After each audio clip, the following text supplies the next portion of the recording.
आप सभी विचारों के प्रवाह में आगे बढ़ रहे हैं। विचार प्रवाह का ही नाम है।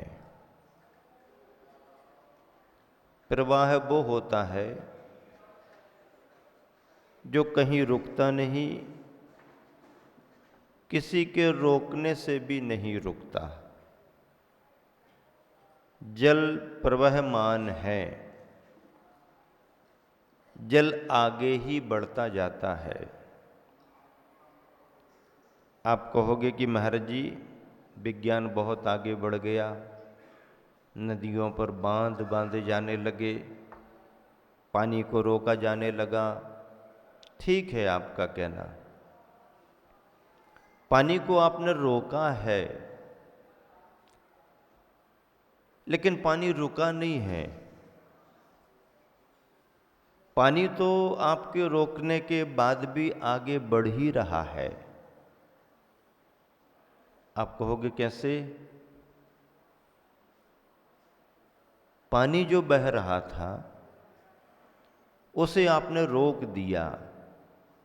ठीक है, पानी आगे नहीं बह रहा है, लेकिन अब पानी बहने की जगह ऊपर चढ़ने लगा है। ऊपर चढ़ना भी उसका प्रवाह है। हमारी जो ऊर्जा संसार में बह रही है वो बहेगी, उसे कोई रोक नहीं सकता, लेकिन उसे रोक करके परिमार्जित किया जा सकता है। जो ऊर्जा हमारी बाहर जा रही थी उसे हम डाइवर्ट कर सकते हैं, अपने अंदर की ओर भी ला सकते हैं। ये क्रम साधना का कहलाता है। जिस संसार में संसारी प्राणी हैं, साधक भी उसी संसार में है। क्या साधक भी कहाँ है? उसी संसार में है। तुम्हारे पास भी पांचों इंद्रियां हैं, इंद्रियों का संसार है। साधक के पास भी शरीर में पांचों इंद्रियां हैं, लेकिन उन्होंने अपने ज्ञान और वैराग्य बल से इंद्रियों के प्रवाह को रोका। प्रवाह रुकेगा नहीं, इसलिए उसे डाइवर्ट भी किया। 12 भावनाएं इसी प्रवाह की ओर इंगित करती हैं। आप चाहो भी तो ऐसा नहीं होगा कि आप ना देखें, देखना पड़ेगा।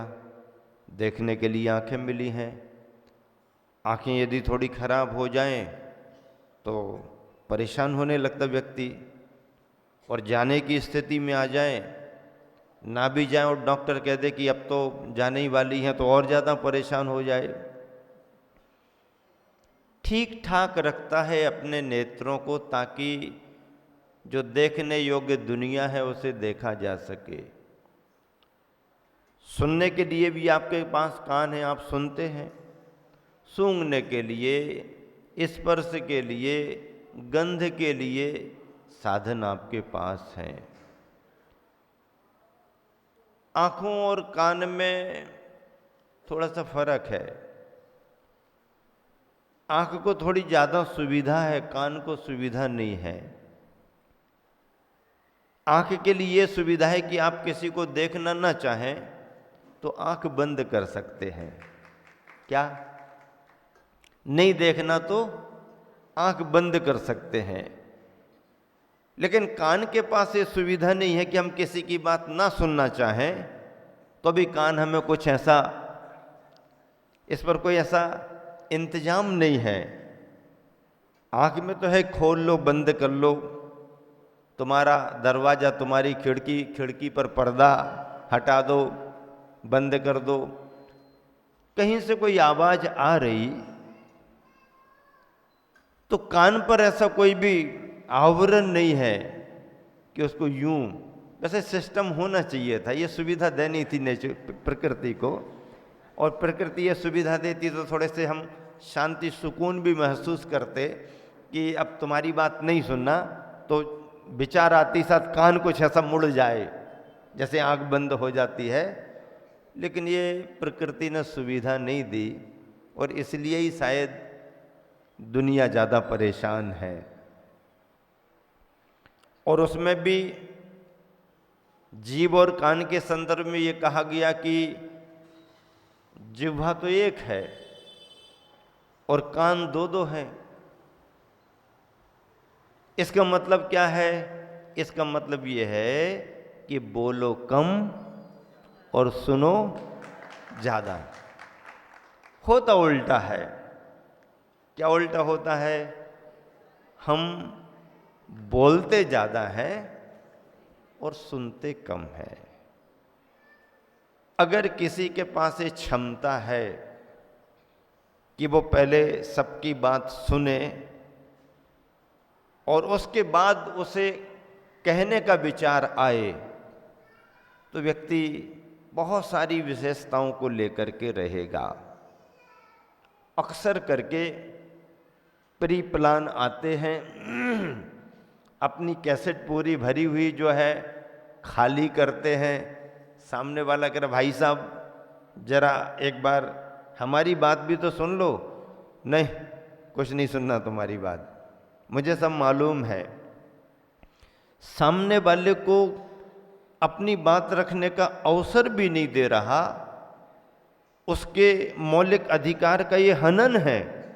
हाँ, अपराधी से अपराधी भी क्यों ना हो इस धरती पर, कितनी कठोर से कठोर सजा भी उसको क्यों ना दी जाए, लेकिन सजा के पहले पहले उसको भी अपनी बात रखने का अधिकार दिया जाता है, क्योंकि उसकी अभिव्यक्ति का ये उसका मौलिक अधिकार है, इसका हनन नहीं हो सकता। लोकतंत्र में किसी की आवाज नहीं दबा सकते आप। मानो ना मानो तुम्हारे ऊपर है, पसंद आए ना आए तुम्हारे ऊपर है, लेकिन व्यक्ति कहता है ना भाई हमें कहने का अधिकार तो बनता है ना। तो हर व्यक्ति चाहता है कि हमारा भाव भी सभी के समक्ष आए, रखना चाहिए। और सुनने वाले को इतनी हिम्मत भी होना चाहिए, इतना धैर्य भी होना चाहिए कि वह उसकी बात भी सुने।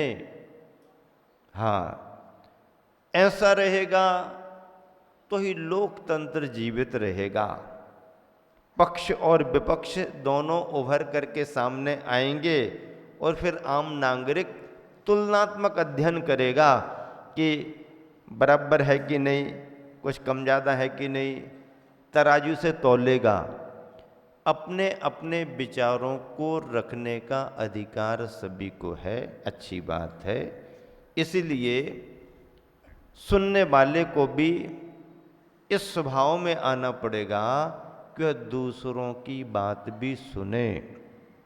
प्रकृति ने आपको ये व्यवस्था दी है कि बोलने का अवसर भी मिले तो सीमित बोलना, मर्यादित बोलना, हित मित और प्रिय वचन बोलना, और सुनने का समय आए तो बोलने से भी ज़्यादा सुनना। सुनना आजकल सुनने संबंधी सहनशीलता नहीं है। प्रशंसा यदि कोई करे तो व्यक्ति अपने कानों को और ज़्यादा खड़े कर लेता है। हाँ, और बताओ, और बताओ। और जरा सत्यता को यदि उसे बता दे, सत्यता का मतलब अपने आप को बहुत अच्छा समझ रहा है, जितना अच्छा समझ रहा उतना अच्छा है नहीं। और यदि थोड़ा सा उसको आईना दिखा दे, आईना समझते ना दर्पण दिखा दे, नाराज हो जाता है। नहीं, प्रकृति में सब सुनना भी चाहिए और सहन भी करना चाहिए। यहाँ भावनाओं का जो प्रवाह है, हम धर्म की और शास्त्र की परिभाषाएं कितनी ही क्यों न बताएं, जब तक आप अपने भावों को परिमार्जित नहीं करोगे, साफ सुथरा नहीं करोगे, तो ये भावनाएं भी समझ में आने वाली नहीं। अभिप्राय सर्वाधिक महत्वपूर्ण है। प्रवृत्ति कैसी भी हो रही हो, परिणाम कैसा भी निकल रहा हो, लेकिन उसकी सच्चाई समझने के लिए व्यक्ति ये पूछता है कि तुम्हारा भाव क्या था। घटना ये घटी मालूम है, घटना ये घटी, तुमने ऐसा किया ये मालूम है, लेकिन इस घटना के साथ तुम्हारा भाव क्या था। अभी प्रातःकालीन उद्बोधन में मंदिर के अंदर डाकू, डॉक्टर और ड्राइवर की बात बताई। डाकू, डॉक्टर और ड्राइवर, तीनों के अलग अलग तरह के भाव हैं, तो तीनों को अलग अलग तरह का रिजल्ट भी मिलता है। भावों के विज्ञान को समझने में और स्वीकार करने में जैन विज्ञान जितना गहराई में गया है, धरती पर दूसरा कोई भी विज्ञान उतनी गहराई में नहीं गया। कोई भी विज्ञान,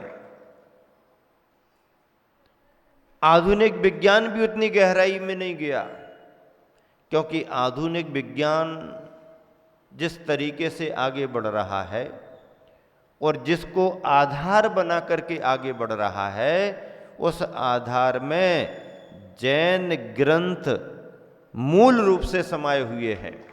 जैन ग्रंथ, जैन ग्रंथों के विज्ञान को लेकर के ही आधुनिक विज्ञान आगे बढ़ रहा। दुनिया का कोई भी वैज्ञानिक जल में जीवों को नहीं मानता था। आज सारी दुनिया जल में रहने वाले जीवों को स्वीकार करने लगी, चाहे वो दिखें या ना दिखें। और जल के अंदर, जल तो जीव है ही, जल को तो जैनियों ने जीव माना ही माना है, लेकिन जल के अंदर भी इतने सूक्ष्म जीव रहते हैं जिन्हें दुनिया स्वीकार नहीं कर पाई, आज दुनिया स्वीकार कर रही है। हमारे ग्रंथों में तो हजारों बरस पहले से लिखा है, तुम मानो ना मानो हमें उसकी चिंता नहीं है, लेकिन एक ना एक दिन लौट करके तुम्हें यहीं आना पड़ेगा और स्वीकार करना पड़ेगा। इस रिसर्च के लिए भी श्रेय भारत को ही मिला। भारत के ही वैज्ञानिक ने सिद्ध किया। डॉक्टर के बोरसबी इलाहाबाद यूनिवर्सिटी से जैन ग्रंथ को पढ़ने के बाद उसके मन में जिज्ञासा आई, यदि धर्म के ग्रंथ में लिखा है तो इसकी सच्चाई खोजनी चाहिए। प्रयोग किए और उसका प्रयोग सफल भी हुआ। समय लगता है, प्रयोग करना भी एक बहुत बड़ी साधना होती है। वैसे देखें तो वैज्ञानिक भी बहुत बड़े साधक होते हैं, भले उनका अभिप्राय कुछ भी हो, लेकिन वो विचारक होते हैं, साधक होते हैं, वो अपने लक्ष्य को लेकर के चलते हैं। दुनिया वैज्ञानिकों को पागल कहती है और वैज्ञानिक दुनिया वालों को पागल कहते हैं। यही फर्क है दोनों में। साधक संत मुनि भी वैज्ञानिक की तरह होते हैं। दुनिया नहीं समझने के कारण मुनियों को पागल कह सकती है और मुनिजन दुनिया को समझने के कारण दुनिया को पागल कहते ही हैं। हाँ, ये सब पागल ही हैं, इनको तत्व का ज्ञान नहीं है, इनको अभी वो समझ नहीं है जो समझ हमारे जीवन की वास्तविक आधार है। और देखिए, सबसे बड़ी बात क्या है कि बाहरी वैज्ञानिक बाहर की खोज करता है, जड़ की खोज करेगा। बाहर का वैज्ञानिक किसकी खोज करेगा? जड़ की खोज करेगा, पदार्थों की खोज करेगा। और आध्यात्मिक वैज्ञानिक किसकी खोज करेगा? जड़ की नहीं, अपने जीवन की खोज करेगा। पदार्थ की नहीं, परमार्थ की खोज करेगा। यही फर्क है। बाहर का वैज्ञानिक बाहर की दुनिया से जुड़ता है और धर्म का वैज्ञानिक अपने अंतर जगत की दुनिया से जुड़ता है। उपलब्धियां दोनों को होती हैं। ऐसे वैज्ञानिकों में जल में जीव है ये सिद्ध करने का श्रेय किसको मिला? डॉक्टर कैप्टन बोरसबी के बोरसबी अनछने पानी की बूंद में उसने 36,450 जीव बतलाए। ये तो उसके माइक्रोस्कोप ने पकड़े। बड़े छोटी सी बूंद को उसने बड़ा पिंड के बराबर बना करके देखा। उसका फोटो भी निकाला उसने, अभी भी फोटो उपलब्ध है। जैन ग्रंथ तो कहते हैं अनछने पानी में इतने इतने जीव हैं कि यदि एक एक जीव को कबूतर के बराबर बना दिया जाए तो ये जो पूरा जम्बूद्वीप है ना, विदित विश्व वैज्ञानिकों का वो तो छोड़ो, जम्बूद्वीप पूरा का पूरा ये उसमें कबूतरों से समा जाएगा, पूरा भर जाएगा। पेड़ पौधों में जीव नहीं मानते थे। जैन ग्रंथों में हजारों बरस पहले से लिखा, मानो ना मानो तुम्हारे ऊपर है।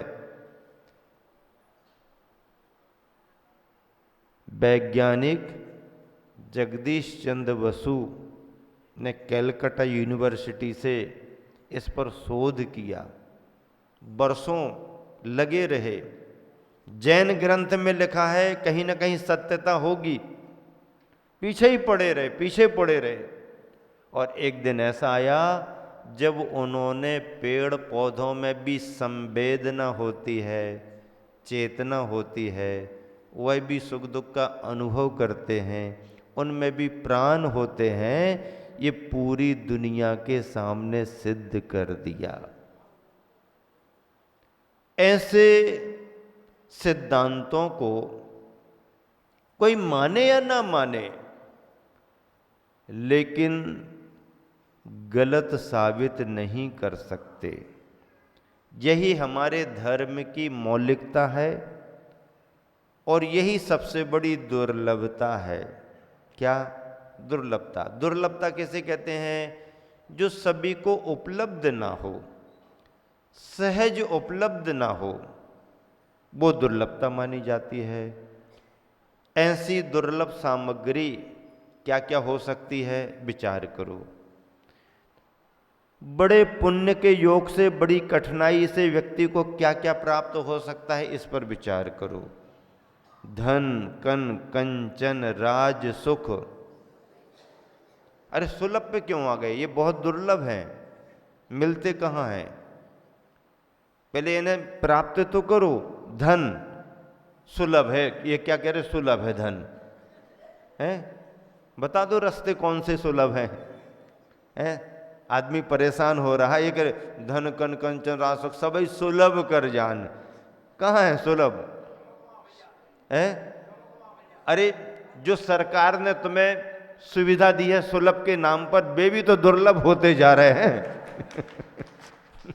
सरकार सुलभ के नाम पर सुविधा दे रही, वे तो तुम्हारे लिए दुर्लभ होते जा रहे। अब सुलभ की बात कर रहे, धन सुलभ है। कहाँ सुलभ है बताओ? फ्री फोकट में मिल रहा क्या? घर में कल्प वृक्ष लगा, हिलाया और गिर गया, आपने विचार किया और पेटी की पेटी आ गई। पसीना बहाना पड़ता है, मेहनत करना पड़ती है, जो कमाता है वो जानता है। तुम तो कह रहे दे दो, लगा दो, पहले कमाओ तो पहले पता पड़ेगा। पैसा कमाना भी सुलभ नहीं है, भागा दौड़ी करने के बाद भी आता नहीं है। भागा दौड़ी के साथ पुण्य का योग होगा और सही दिशा में तुम चलोगे, काम करोगे तो पुण्य तुम्हारा साथ देगा, पैसा आएगा, आया हुआ पैसा टिकेगा भी। इसलिए सुलभ नहीं है। राजसुख, राजसुख सुलभ है क्या? है? मोहल्ले के मेंबर बनने में तो लाखों लगा रहे हैं और सब मेंबरों का मुखिया बनने में करोड़ों लगा रहे हैं। जो पार्टियों से खड़े हुए हैं, कई बार बिना पार्टी वालों ने उनके सारे गणित ही बिगाड़ दिए। और कहीं कहीं तो निर्दलीय ज्यादा आ गए तो पार्टी वालों की भी कोई कीमत नहीं है। अब पार्टी वाले लगे हैं, भैया कितना चाहिए, सामने नहीं कहते हैं वो कहने के तरीके अलग होते हैं। अब सुलभ होता तो इतना खर्चा काय को करते, इतनी जुगाड़ तुगाड़ काय को करते। तो भैया राज सुख, अभी मोहल्ले का मुखिया बनने में ही तुम्हारे लिए इतनी मशक्कत करना पड़ रही है, फिर और राजा, ये वो महाराजा, फिर चक्रवर्ती बनना हो तो अरे सामान्य सा पार्षद बनने में तुम्हें, ग्राम पंचायत का मेंबर बनने में तुम्हें, ग्राम पंचायत के सरपंच बनने में, जिला पंचायत के अध्यक्ष बनने में कितना पसीना, एड़ी चोटी क्या एड़ी? अब एड़ी कहाँ है और चोटी कहाँ है? उनको एक करना पड़ रहा। बताओ कैसे मिलाएं? एड़ी को चोटी तक कैसे लाएं? ला सकते क्या? अब चोटी तुम्हारी है ही नहीं और जिन्हें रखना उनने भी कटा ली, अब कहाँ तक चोटी तक ले जाओ? एड़ी और चोटी एक करना, एक नहीं होते। फिर भी ऐसी कहावत बनाई जिसमें बहुत ज़्यादा मेहनत हो। छोटे छोटे पद पाने में इतनी मेहनत करना पड़ती है, फिर बड़ा पद, पुण्य का पद, चक्रवर्ती को एड़ी चोटी एक नहीं करना पड़ती। वो तो तपश्चरण करके बनता है, साधना करके बनता है, दुनिया को छोड़ करके बनता है। हाँ, ये पुण्य के पद जो हैं, सलाका पुरुषों के पद हैं, ये जुगाड़ तुगाड़ से प्राप्त नहीं होते, ये तो पुण्य से होते हैं। छोटे छोटे पद पाने में भी कितनी मेहनत करना पड़ती। किसी को विधायक बनना हो, किसी को सांसद बनना हो, यही बनना मुश्किल होता है। फिर बन गए तो फिर भैया अब लाल बत्ती तो मिल जाए, इतना खर्च कर दिया है पार्टी के लिए, इतना हम सब करते रहे हैं, अब लाल बत्ती के लिए परेशान हैं। गाड़ी मिल गई लेकिन लाल बत्ती नहीं उसमें, तो एक लाल हेलोजन लगा के चलो ना, अच्छा बड़ा वाला, क्या दिक्कत है? उसमें भी तो लाल कलर लगा लो, बढ़िया उजाला हो जाए। नहीं महाराज, ऐसी वाली लाल बत्ती नहीं। अब लाल बत्ती के लिए परेशान, सांसद विधायक परेशान हैं, अब लगे हैं, अभी नहीं, अगला कैबिनेट का विस्तार होगा, अगला विस्तार होगा। वो भी कहते हैं हाँ अगला विस्तार होने वाला है, शांति रखो, अगला विस्तार होने लगे हैं। अरे भैया, लाल बत्ती के पीछे तुम इतने पड़े हो, अरे बिना मेहनत के भी तुम्हें लाल बत्ती मिल जाएगी। भगवान के नाम पर 2 अगरबत्तियां लगाना तो शुरू करो, कुछ पुण्य कमाना तो शुरू करो, सब मिलेगा। लेकिन ये भी सब दुर्लभ हैं। जैन ग्रंथ क्या कहते हैं? ये तो सब ठीक है, दुर्लभ होते हुए भी सुलभ माने जा सकते। क्यों? क्योंकि थोड़ा बहुत पुण्य का उदय आया तो ये भी सब आसान हो जाते हैं। हाँ, पुण्य के योग से आसान हो जाते हैं। आप देखो ना, पुण्य के योग को यदि हम ना माने तो ऐसा कैसे? एक सामान्य साधारण सी लेडीज, नारी, जो अपने जन्म से लेकर के संघर्ष करती आ रही, छोटे से गांव में छोटा सा कच्चा मकान, रहने के ज़्यादा इंतजाम नहीं, यहाँ तक आने के बाद भी उसके गांव में पहले बिजली नहीं, कोई मशीनें नहीं, बाहर कुएं से पानी भरना, लेकिन बचपन से भारतीयता होने के कारण, भारत में जन्म लेने के कारण भगवान पर भरोसा उसने रखा, धर्म के प्रति उसने श्रद्धा रखी। जिस कौम में उसने जन्म लिया, जन्म नहा उसको कोई बहुत अच्छे शुद्ध खान पान के संस्कार थोड़ी मिलते हैं, लेकिन उस वातावरण में भी कैसे ढली पली धीरे धीरे आगे बढ़ी, पढ़ाई वढ़ाई करके योग्यता अपनी हासिल करती गई, आगे बढ़ती गई, खान पान में भी सही संस्कार बनाए रखी, राष्ट्रीय भावना से राष्ट्र सेवा में भी जुड़ गई। अब राष्ट्रीयता भावना आ गई, राष्ट्र सेवा में जुड़ती गई, संगठन में आ गई, तो एक बहुत अच्छा काम करते गई, योग्यता हासिल करते करते टीचर बन गई, उसने अपना भविष्य बनाया, बच्चों का भविष्य बनाया, राजनीति में आगे आने पर राज्यपाल भी बन गई। और उसे क्या उम्मीद, और उसने कहाँ कोई जुगाड़ तुगाड़ नहीं, कुछ उसको पता भी नहीं लेकिन पुण्य का उदय कैसे आया कि सत्ता पक्ष के सभी प्रमुख लोगों का ध्यान उसकी तरफ गया, उसके पुण्य ने प्रभावित किया, पुण्य ने प्रेरित किया, और सबने तय किया, उसे सूचना दी कि तुम्हारे लिए हम सभी राष्ट्रपति बनाना चाहते हैं। सामान्य बात नहीं है। और उस देश का राष्ट्रपति, जिस देश में भौगोलिक यदि सीमाएं देखें तो 25-50 देश समाहित हो जाएं, 25-50 देश सीमाओं में समाहित, इतना बड़ा राष्ट्र, इतना बड़ा लोकतंत्र। आज 10-10 लाख की आबादी वाले तो राष्ट्र हैं, 1-1 करोड़ 2-2 करोड़ की आबादी वाले तो राष्ट्र हैं, और भारत में कितनी आबादी हो गई है?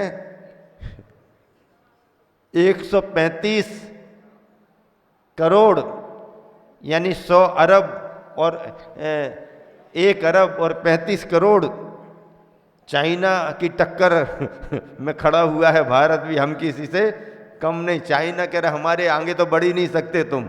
बताओ, ऐसे ऐसे देश हैं, इतनी आबादी, इतना बड़ा देश, इतनी बड़ी आबादी का, और उसका राष्ट्र नायक बनना, राष्ट्र नायक बनना, तीनों प्रकार की सेनाओं का अध्यक्ष बनना, जिसके अधिकार में तीनों प्रकार की सेनाएं नियंत्रण में रहती हैं, पुण्य की बात है। और इस पुण्य पाप पर कौन भरोसा करेगा? जो जैन सिद्धांत को स्वीकार करेगा वो पुण्य पाप पर भरोसा करेगा। पुण्य का उदय आता है तो भले ही किसी को पता ना हो, पर पूरी दुनिया 1 मिनट में जान जाती है कि कौन है। और फिर जब पुण्य छीन होता है तो चक्रवर्तियों को भी अंत में एक सामान्य सा देव समुद्र में, समुद्र के पानी में डुबो देता, और चक्रवर्ती भी मर करके नरक चला जाता। बोलो, चक्रवर्ती का ठाट बाट, पुण्य का उदय, पुण्य छीन हुआ।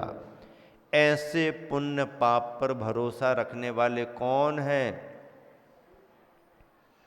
जैन तो है ही, लेकिन जो भी इस पर भरोसा करेगा उसे भी हम जैन मान करके चलेंगे, क्योंकि जैन एक विचारधारा है, जैन व्यक्ति नहीं है, जैन विचारधारा है, जैन गुणवाची है, जैन भावनावाची है। जो भी इस विचारधारा को स्वीकार करे, वो किसी भी कुल में जन्म क्यों ना लिया हो, वो अपने आप को जैन कहलाने का अधिकारी है। चरणान योग की व्यवस्थाएं अलग हैं, वो जन्म लेने की व्यवस्थाएं अलग हैं, लेकिन मान्यता में इन सिद्धांतों को स्वीकार करने वाला जैन। बोधि दुर्लभ भावना चल रही है, संसार में सब चीज़ें दुर्लभ हैं, धन कन कंचन राज सुख सबई सुलभ कर जान तो कह दिया, लेकिन ये भी बहुत दुर्लभ है, पुण्य के योग से दुर्लभता से मिलते हैं। लेकिन इसे सुलभ इसलिए कह दिया कि यह भी थोड़ा बहुत पुरुषार्थ करो, थोड़े बहुत मेहनत करो, थोड़ा भाग्य साथ दे दे तो ये भी सब तुम्हारे को मिल सकते हैं। लेकिन दुर्लभ है संसार में एक यथार्थ ज्ञान। अकेला ज्ञान दुर्लभ नहीं कहा, ज्ञान के साथ यथार्थ ज्ञान। यथार्थ ज्ञान जीवन का ज्ञान है, जड़ का भौतिक विज्ञान नहीं। ऐसे उस दुर्लभता तक जाने के लिए प्रारंभिक दुर्लभताएं क्या हैं तो सुनो, 12 भावना को सुनो, बोधि दुर्लभ भावना को सुनो। दुर्लभ है निगोद से थावर, अरुत्रस गति पानी, नर काया को सुरपति तर से सो दुर्लभ प्राणी। दुर्लभ है निगोद से, निगोद अवस्था से जीव का निकल करके थावर काया यानी पंच स्थावरों में आना भी दुर्लभ है। सामान्य बात नहीं है, दुर्लभ है स्थावर काय में आना। और स्थावर एकेंद्रियों की काया से आगे बढ़ करके 2 इंद्रिय, 3 इंद्रिय, 4 इंद्रिय बनकर के त्रस पर्याय प्राप्त करना, ये भी दुर्लभ है। इस स्थावरों में निगोद जीवों के लिए यदि त्रस पर्याय मिले तो आगम में शास्त्र में कहा है उस जीव का ऐसा पुण्य का योग बना है कि जैसे उसे चिंतामणि रत्न प्राप्त हो गया हो। चिंतामणि रत्न त्रस पर्याय, त्रस पर्याय में पंचेंद्रियों की पूर्णता प्राप्त करना और ज़्यादा दुर्लभ है। पंचेंद्रियों में पंचेंद्रिय तो बने लेकिन त्रियंच बन गए तो वही परेशानियां त्रियंच बन गए, कष्टों से छुटकारा नहीं। नरक के पंचेंद्रिय बने किस काम के? निरंतर कलह लड़ाई झगड़े में लगे हैं, मरते हैं मारते हैं। देवों के पंचेंद्रिय बन गए तो स्वर्गों में पंचेंद्रिय बन भी गए, देव देवी विषयासक्त रहे, सुविधाओं में रहे।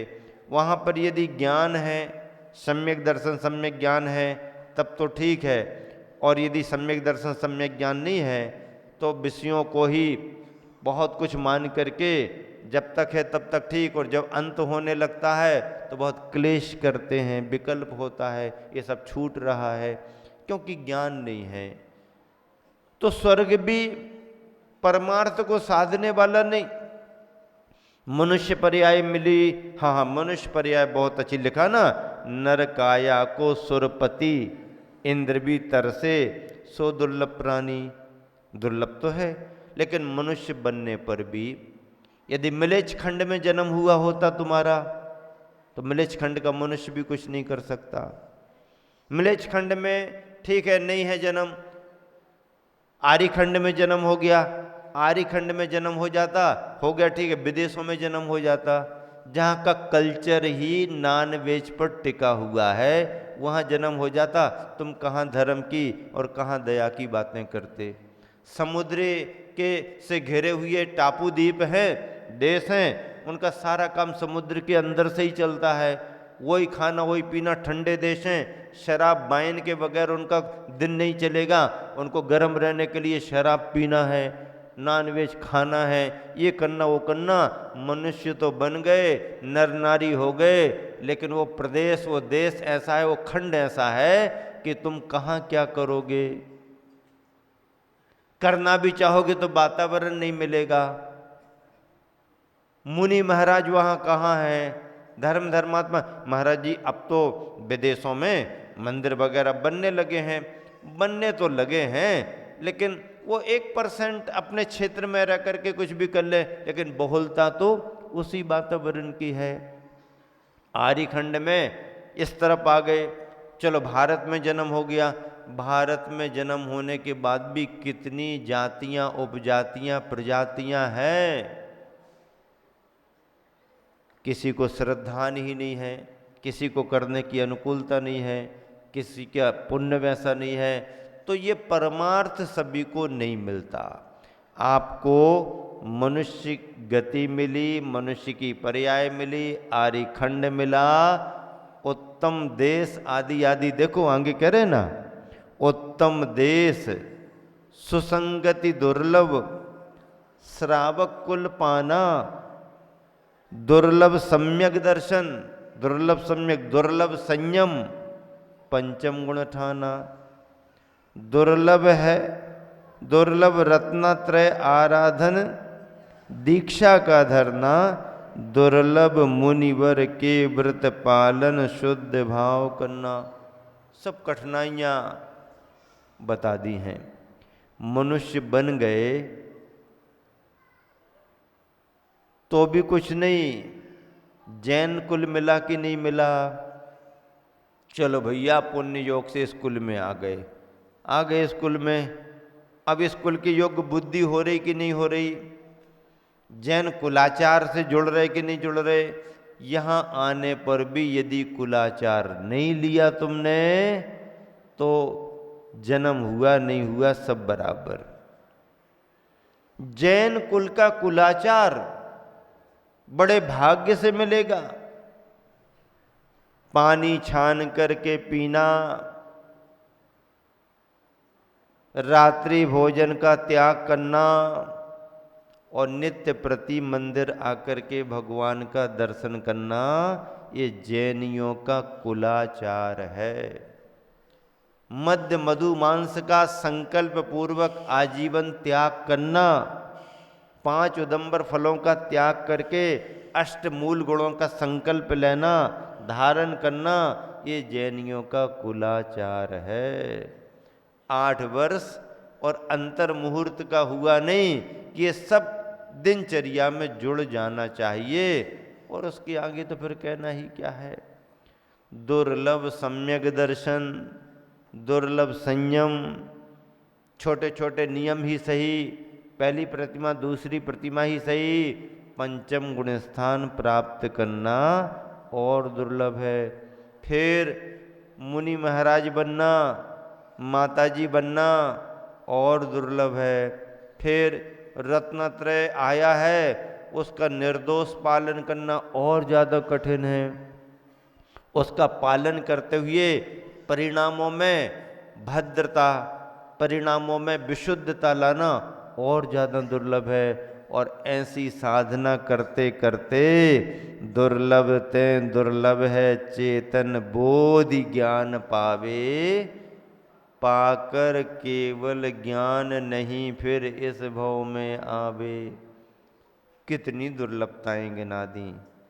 अब इन दुर्लभताओं में जितना तुमने पार कर लिया रास्ता, वो तुम्हारा पुण्य का योग है। सीढ़ियां बहुत चढ़ना है, कोई बात नहीं, चिंता मत करो, जितनी चढ़ गए उतना ही अच्छे हैं। नहीं नहीं, हम तो पूरी चढ़ना चाहते हैं, हिम्मत तो रखो, ऐसे थोड़ी चढ़ पाओगे। चींटी दाना लेकर के जब दीवार पर चढ़ती है तो क्या एक ही बार में चली जाती है? 100 बार फिसलती है। क्या 100 बार फिसलती है, बार बार गिरती है। वह जरूर गिरती है और उसका मन नहीं गिरता है। क्या नहीं गिरता है? मन नहीं गिरता। चींटी जरूर गिरती है लेकिन उसका मन, उसका उत्साह नहीं गिरता, बल्कि गिर गए हैं तो और ज़्यादा उत्साहित होकर के आगे बढ़ने का प्रयास करती है। चींटी की प्रकृति होती है, उससे हमें शिक्षा लेना चाहिए। असफलता कोई बड़ी बात नहीं है। असफल होने पर सफलता का भाव ही छोड़ देना सबसे बड़ी असफलता है। हाँ, कई लोग तो मैदान में पहुंचते नहीं और सामने का माहौल देख करके पहले ही हार जाते हैं। अरे तूने खेल खेला नहीं, और पहले ही हार गया। सबसे बुरी हार है। और सबसे बड़ी जीत क्या है? सबसे बड़ी जीत आखिरी पॉइंट पर हारा है व्यक्ति, तो भले वो रिजल्ट में हार गया, लेकिन आखिरी तक उसने संघर्ष किया तो उसकी जीत ही मानी जाएगी, क्योंकि वो नंबरों में हार गया, वो मन से नहीं हारा। मन से तो जूझता रहा। तो मन से जूझने वाला कभी हारा नहीं माना जा सकता है, वो तो विश्वास से जीता हुआ ही माना जाता है। बहुत लोग महाराज जी क्या करें, क्या बात हो गई? तैयारी तो बहुत करते हैं, फिर क्या परेशानी है? वहां जाते हैं तो नर्वस हो जाते हैं। क्या हो जाते हैं? अच्छा, नर्वस क्यों हो जाते? कॉन्फिडेंस लूज हो जाता। क्या कहते बच्चे? अब उनके शब्द पकड़ना पड़ते हैं ना, वो अपनी भाषा में बोलते, महाराज जी तैयारी तो करके बहुत गए, वहां पर विश्वास डगमगाने लगा। हाँ, फिर मामला बिगड़ गया। ये सही बात है। अपने विश्वास को यदि हमने कमजोर कर दिया तो फिर कमजोर ही हो जाते हैं। महाराज जी हम थोड़ी चाहते कि कमजोर हो जाए, नहीं चाहते, मजबूती रखना पड़ेगी। मन से जो मजबूत होता है वो कहीं ना कहीं सफल हो ही जाता है। करना चाहिए। बच्चे हैं, तैयारी बहुत करते हैं, बहुत तैयारी, ईमानदारी से तैयारी करते हैं। कई बार प्रीलिम्स निकाल लिया, बहुत खुश हो गए।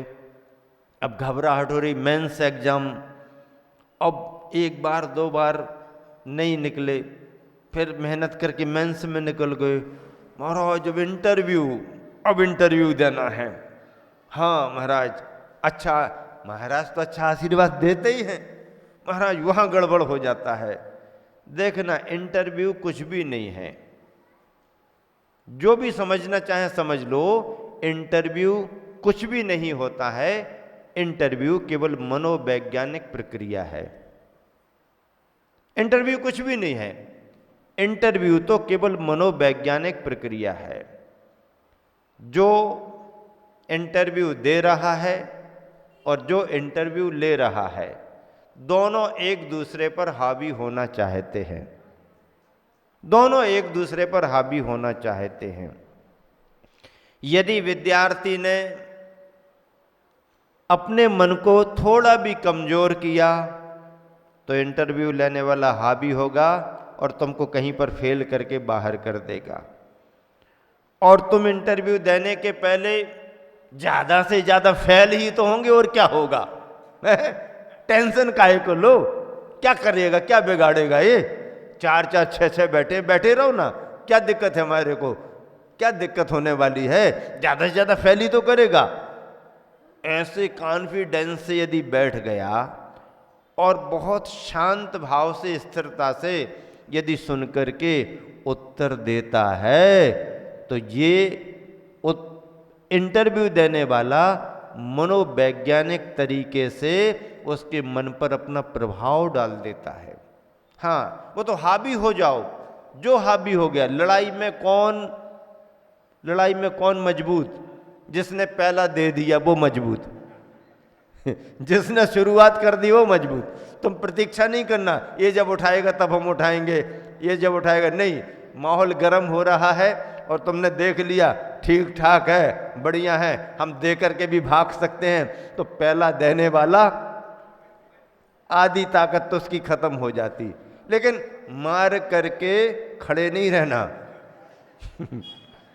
नीति कहती है खा के सो जाओ और मार के भग जाओ। जो होगा बाद में निपटेंगे, सोचेंगे, देखेंगे। अभी तो भोजन किया, सो जाओ, खत्म काम। अब आगे पीछे नहीं सोचना और मार के भाग जाओ। मतलब आपको हम हिंसक नहीं बना रहे हैं। मारना भी पड़े तो कम से कम थोड़ा सा हाथ पसार के, भय दिखा करके, डरा करके, धमका करके भाग जाओ। एक जगह लिखा है न्याय की प्रक्रिया में, और बहुत बड़ी बात है जिसको मैंने पकड़ा और कई बार सुनाया। अगर किसी को किसी के लिए दंड देना ही पड़े, दंड देना कोई नहीं चाहता है, अगर किसी को कभी किसी के लिए दंड देना ही पड़े तो दंड भले ही दे दें, लेकिन मन में उसके प्रति स्नेह का भाव बनाए रखें। हाँ, अपराध के लिए सजा दे दो, अपराधी के प्रति आपको प्रेम का व्यवहार ही करना, भाव रखना पड़ेगा। विदिशा शीतल धाम में चतुर्मास था हमारा। डिस्ट्रिक्ट जज अजैन बंधु थे, वो हमारे से डायरेक्ट परिचित नहीं थे, लेकिन गुरुवर आचार्य श्री से वो परिचित थे और एक दो बार बातचीत उनकी आचार्य श्री से हुई। आचार्य श्री से वो बहुत प्रभावित थे, जिला न्यायाधीश थे। उनके उस कोर्ट में जैन अधिकारी भी थे, तो उन्होंने कहा, अपन पेपर में अखबार में पढ़ते हैं आचार्य विद्यासागर जी का नाम, आचार्य विद्यासागर जी का नाम, तो आचार्य विद्यासागर जी क्या विदिशा आए हैं? तो नहीं, आचार्य विद्यासागर जी नहीं आए, उनके संघ के महाराज जी आए हुए हैं। अच्छा, आचार्य श्री के शिष्य आए हुए हैं क्या? हाँ। तो उन्होंने एक बार इच्छा प्रकट की कि जैन साहब आप महाराज जियों के पास ले चलो और कुछ हम उनसे बातचीत करना चाहते हैं। उनके गुरु से हमारी बातचीत हुई है, हम आचार्य श्री से बहुत प्रभावित हैं। तो उन्होंने आकर के पहले अलग से पूछ लिया कि महाराज जी ऐसा ऐसा वो आना चाहते हैं, आपकी परमिशन है कि? हमने कहा अच्छी बात, कोई बात नहीं, आने दो, समय और सुविधा उनकी पूछ लो, हम भी अपना समय बता देंगे। दोपहर का समय उनको दे दिया, वो आए और अपने सभी बाकी और भी जितने भी उनके उसमें जज वगैरह थे उन सबको लेके वो आ गए। अच्छे से हम भी बिल्कुल खुले में बाहर बैठ गए। आए, बहुत सारी चर्चाएं की, उन्होंने ये बताया वो बताया, हमने भी पूछा तुम लोगों को क्या कठिनाइयाँ होती हैं, कैसे कैसे आप केसों को निपटाते हैं, कहाँ आपको मजबूरी जैसी लगती है, कहाँ आप इंटरेस्ट से काम करते हैं।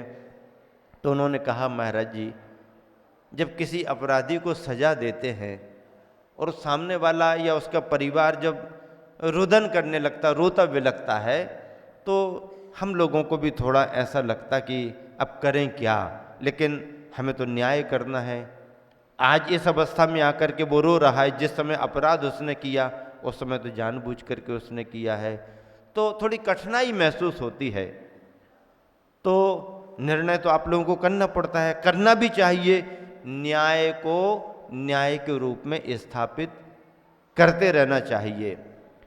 एक निर्दोषी को बचाने के लिए 4 दोषी छूट जाएं तो भी कोई बात नहीं, यदि पुनः करेगा तो पुनः फंसेगा, लेकिन दोषियों के सजा देते देते कोई निर्दोषी को सजा न हो जाए, इस बात का ध्यान रखना पड़ता है। और कानून भी कहता है, कानून भी कहता, संविधान भी कहता है कि हाँ, निर्दोषी को सजा नहीं होनी चाहिए, भले उस निर्दोषी को छोड़ने में 2 दोषी भी छूट रहे हों तो चलो कोई बात नहीं, अभी छूट गए, अगली बार फिर देखेंगे। ऐसे छूट नहीं पाओगे क्योंकि आपकी आपराधिक प्रवृत्ति है, लेकिन अन्यायी को सजा तो मिलनी ही चाहिए। फिर आखिरी में हमने उनसे कहा कि वो जब वो माफ़ी मांगते हैं कोर्ट में और कहते हैं कि माफ़ कर दो, ये कर दो, रोते धोते हैं, तो फिर आप क्या करते हो? बोले कुछ नहीं करते हैं, उठ करके निकल जाते हैं, तुम जानो तुम्हारा काम जाने। नहीं, उनको ये अंत में आप एक बात कहा करो। हमने कहा क्या कहा करो? उनको ये कहा करो कि देखो, ये जो सज़ा मैं आपको दे रहा हूँ, मैं सज़ा आपको नहीं दे रहा हूँ, मैं ये सजा जो दे रहा हूं, ये सजा मैं आपको नहीं दे रहा हूं, आपके द्वारा किए गए अपराध के लिए सजा दे रहा हूं, मैं आपको सजा नहीं दे रहा हूं। सजा किसी इंसान को होती ही नहीं, सजा किसको होती है? अपराध करने वाले को होती है, और अपराध करने वाला इंसान ही होता है। अगर इंसान ने अपराध किया है तो वो इंसान अपराधी माना जाएगा, सजा उस इंसान को मिलती ही है। लेकिन सजा जज ने इंसान को नहीं दी है, इंसान के द्वारा किए गए अपराध को दी है। सजा अपराध को दी जाती है। यदि आपने ऐसा कहा तो उसके मन में कुछ फर्क आएगा। कई बार अपराधी सजा सुन करके जजों के बारे में अनलगर बातें करने लगते हैं, हम ऐसा कर देंगे, वैसा कर देंगे, बदला लेंगे, करते हैं।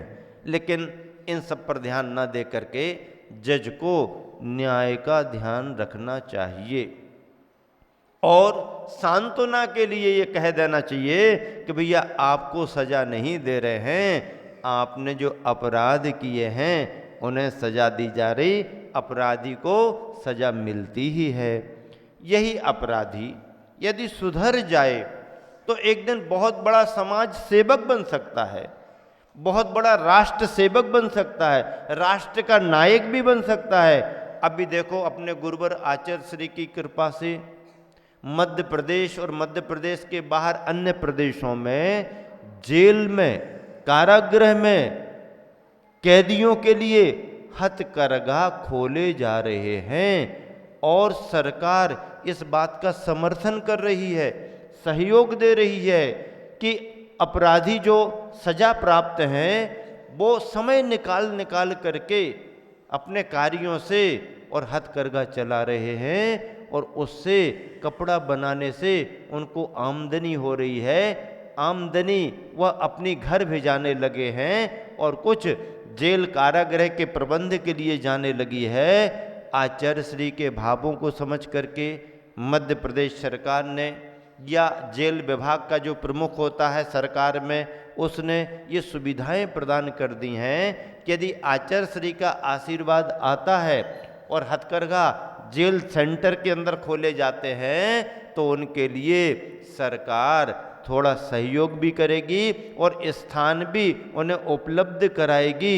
आज कैदी नहा धो कर के सवेरे सवेरे आचार्य श्री की फोटो के सामने अगरबत्ती लगाते हैं और वहाँ पर अपने भगवान का स्मरण करके अपने जो उनकी सजा में ड्यूटी होती है वो तो करते हैं, शेष समय में कपड़ा बनाते हैं, ये करते वो करते, और उससे जो भी उनके लिए आमदनी होती है उनका खाता ऑनलाइन बना दिया गया, उनके हाथ में कुछ नहीं दिया जाता।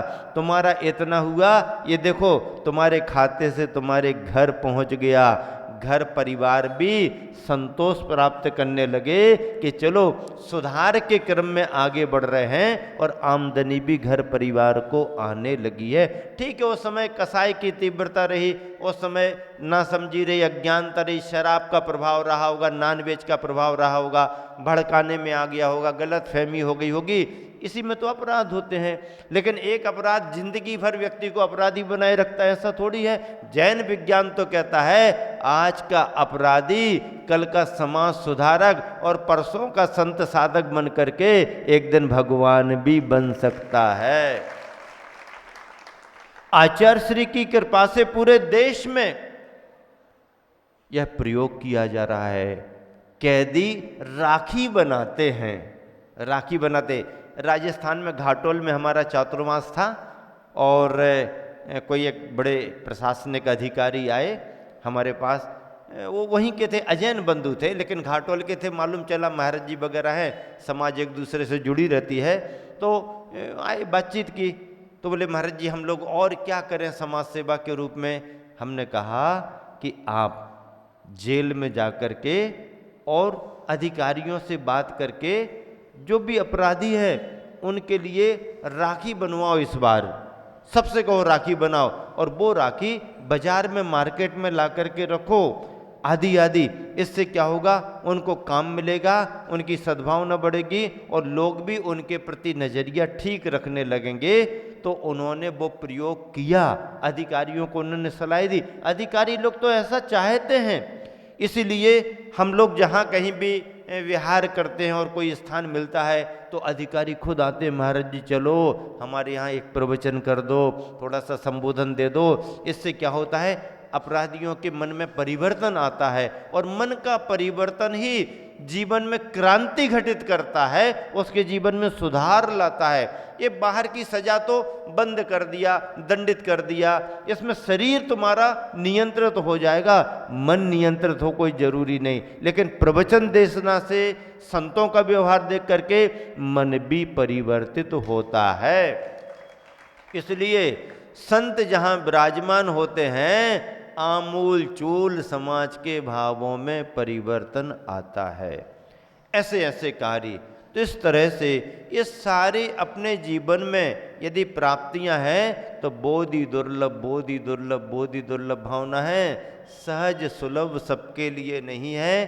पुण्य का योग, सानिध्य का प्रभाव, तुम्हारा अपना पुरुषार्थ और भाग्य यदि साथ देता है तो तुम भी इन सब दुर्लभताओं को प्राप्त कर सकते हो।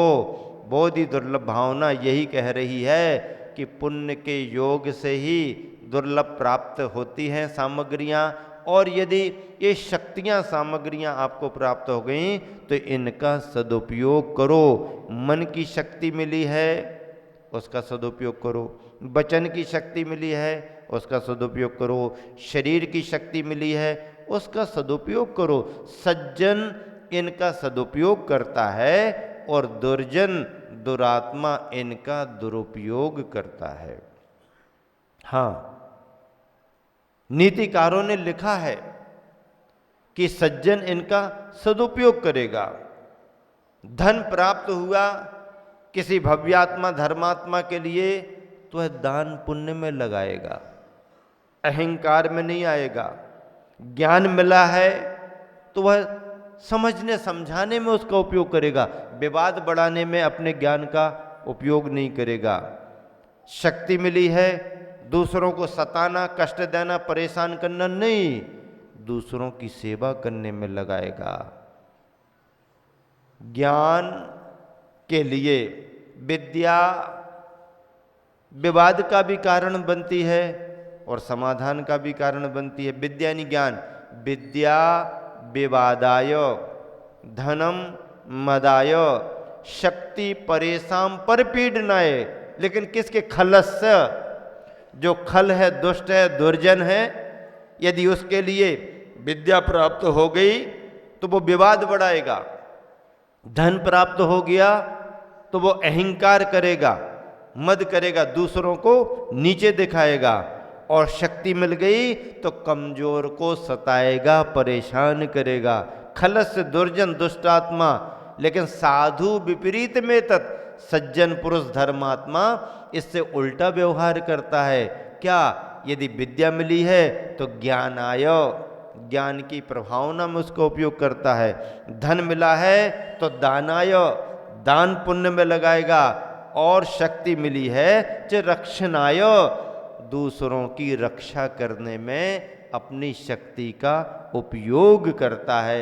इसलिए बंधुओं, तुम्हारे पुण्य के योग से जो भी दुर्लभ सामग्री तुम्हारे लिए प्राप्त हुई है उसका सदुपयोग करना चाहिए, शक्ति का दुरुपयोग नहीं करना चाहिए। यदि आपने दुरुपयोग करना शुरू कर दिया और शक्तियां चली गई, पुनः लौट करके आने वाली नहीं। बड़े पुण्य के योग से, निगोद से निकल करके त्रस राशि में आए हुए हैं। इस संसार में केवल 2000 सागर का काल हमारे तुम्हारे को मिला है। कितना काल मिला? 2000 सागर का। इस 2000 सागर के काल में यदि तुमने मोक्ष प्राप्त कर लिया तो कर लिया, अन्यथा पुनः लौट करके उसी अंधकूप निगोद में हर जीव को जाना पड़ता है। ये नियति का चक्र है, इसको कोई टाल नहीं सकता है। और इसमें मनुष्य पर्याय मिल गई, कुल मिल गया, धर्म मिल गया, सद्बुद्धि हो गई। यह सब मिलने के बाद जो परेशानी है वो कोई परेशानी नहीं है। थोड़ा मन मजबूत करो, महाराज बहुत परेशानी है परेशानियां होती हैं, अभाव होता है, सुविधाएं नहीं होती हैं, परेशानी। लेकिन अपनी परेशानी से बचने के लिए, या अपनी परेशानी आपको परेशानी ना लगे, इसके लिए क्या करना? अपने से छोटे लोगों पर ध्यान देना। भैया हमारे पास तो केवल ये परेशानी, उसके पास तो ये और परेशानी। एक व्यक्ति रास्ते पर चला जा रहा, गर्मी है, धूप लग रही, उसके लिए जूते चप्पल नहीं थे, बहुत विकल्प कर रहा था, जूते चप्पल नहीं, जूते चप्पल नहीं, गर्मी में पैदल जाना पड़ रहा। और जब देखा कि बाजू से एक विकलांग व्यक्ति एक पैर वाला घिसटते घिसटते जा रहा, हाथ जोड़ दे, भैया इससे तो हम अच्छे हैं। अपने को कितनी भी परेशानी आए, परेशानी में अपने को संभालने के लिए अपने से ज्यादा परेशान वालों का विचार करो, भैया वो कैसे सहन कर रहे होंगे, इससे तो अच्छे हैं। और आगे बढ़ना है, आगे बढ़ने का लक्ष्य है, तो अपने से जिन्होंने ज्यादा प्रोग्रेस कर ली है उनके कार्यों को देखो, उनसे ईर्ष्या मत करो, लेकिन उन जैसा प्रयास करके आगे बढ़ो। यही तात्विक 12 भावनाओं का विचार है, सिद्धांत है महावीर भगवान की। फूलों से मुस्कान है, मुख तेज सूर्य जैसा, शब्दों में कैसे है हो गवर्णन, समता सागर जी मुनि राज का।